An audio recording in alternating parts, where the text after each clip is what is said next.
Assalomu alaykum. Qo'li shirin, tili shirin aziz obunachalarim, qizajonlar. Yaxshimisizlar? Kuningiz yaxshi o'tyaptimi? Bugun sizlar bilan osongina lavash xamirdan bo'rak tayyorlaymiz. Bismillah deb ishimizni boshladik.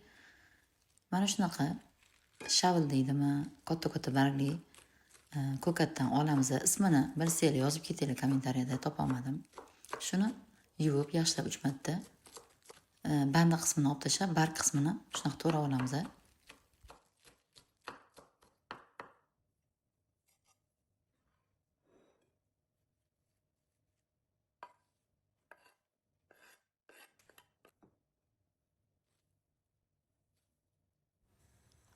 Keyin mana quruq tovaga solamiz, o'rtaroqga yoqib, shu ko'katni solib, ozgina tuz solib, bir 3 daqiqa aralashtirib turamiz. Sal yumshaydi, suv chiqishni boshlaydi. Shunda olovni o'chirib, sovutib olamiz.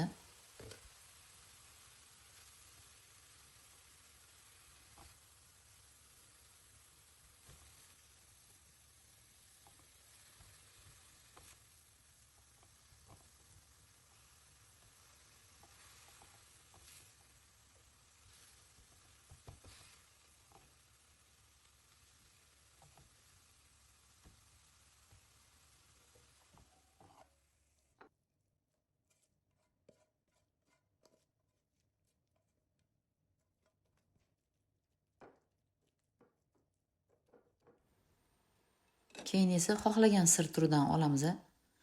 Qirg'ichdan chiqaramiz. Men albatta video so'ngida nima ketishini yozib qoldiraman. Sirri qirg'ichdan chiqarib olamiz.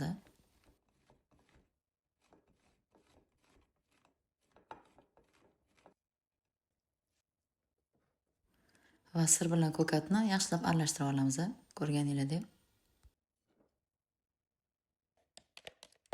Endi oddiy yog'siz qatiqqa yoki smetanaga tuxum chaqamiz, ozgina o'simlik yog' solib aralashtirib, suyuq massa tayyorlab olamiz. Buni lavash xamiriga surtish uchun ya'ni lavash xamiri yana ham pishgan, yumshoqroq bo'lish uchun shunaqa massani tayyorlab olamiz.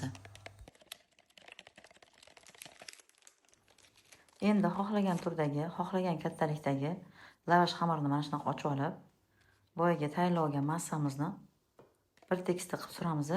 Mana shu sir va ko'kat aralashmamizdan xuddi videoda ko'rganingizdek qilib o'rab tayyorlab olamiz.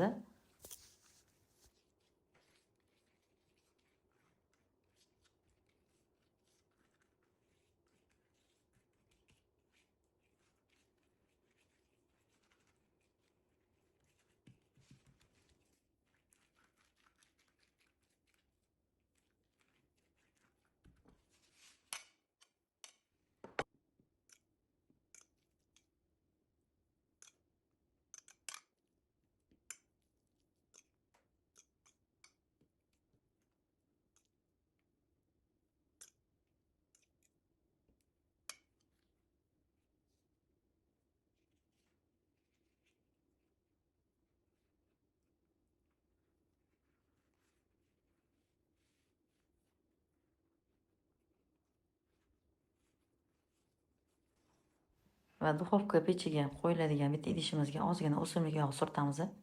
Qizajonlar, bu o'simlik yog'i oddiy, bu cho'tkam ozgina hozirgi massani surganim uchun yuq surilib ketdi. Shuning uchun mana shunaqa ko'rinyapti. Va xuddi videoda ko'rgandek lavash xamiriga shu quyuq massani o'rab, chiroyli qilib ketma-ketlikda videoda ko'rganingdek qilib joylab olamiz. Menda 4 ta lavash xamiri ketdi. Sizlar o'zinglarning oila a'zolarini ko'p kamligiga qarab kamaytirib ko'paytirishingiz mumkin.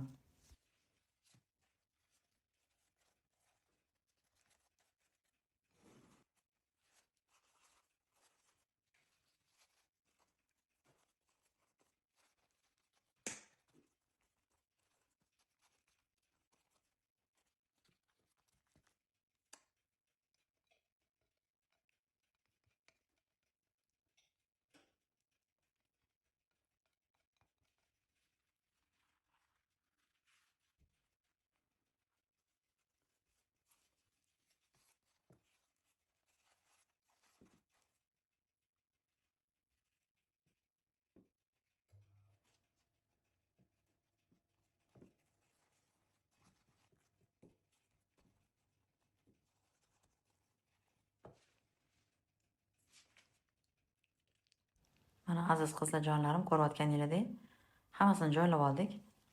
Oddiy tuxum sarig'ini surtamiz, ustidan kunjut sepamiz va shu holatda hozir duxovkamiz pechini ozgina qizdirib qo'yganmiz o'rta olovda. Men 120 gradusga yoqib qo'ydim.